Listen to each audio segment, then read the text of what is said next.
Sometimes you have a PDF file from which you want to delete the unwanted pages and you really don't know how you can remove the pages from that PDF file. So don't worry, in this video, the tool that I'm going to show you is available online. It is totally free.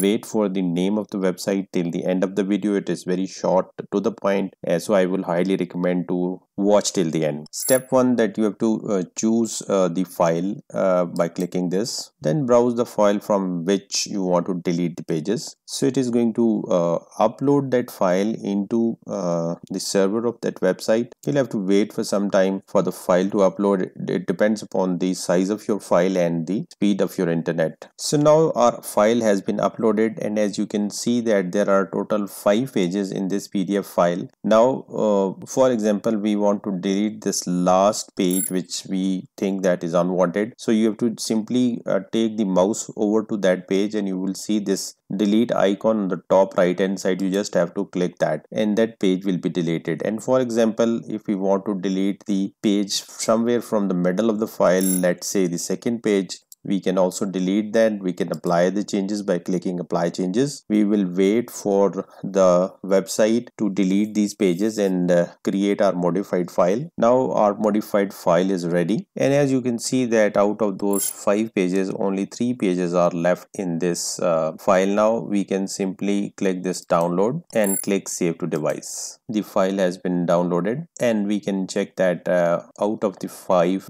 pages from this PDF file, the 2 are deleted, and now the file is left with only 3 pages. So you must be waiting for the name of the website. So the website name is smallpdf.com. We can go on to the pricing, and here you can see that in the free version you can access to 21 small PDF tools, works on website and mobile app, and processes up to 2 documents per day. So here they have clearly mentioned that if you want to just work on 2 PDF documents per day, then you can use this website. Otherwise you will have to go for the trial version, which is $9 a month. If you want to know how to split the PDF files into 2 separate files, then you should watch this video, which I will put in the end screen card somewhere here. In any case, thanks for watching. Like, share and subscribe.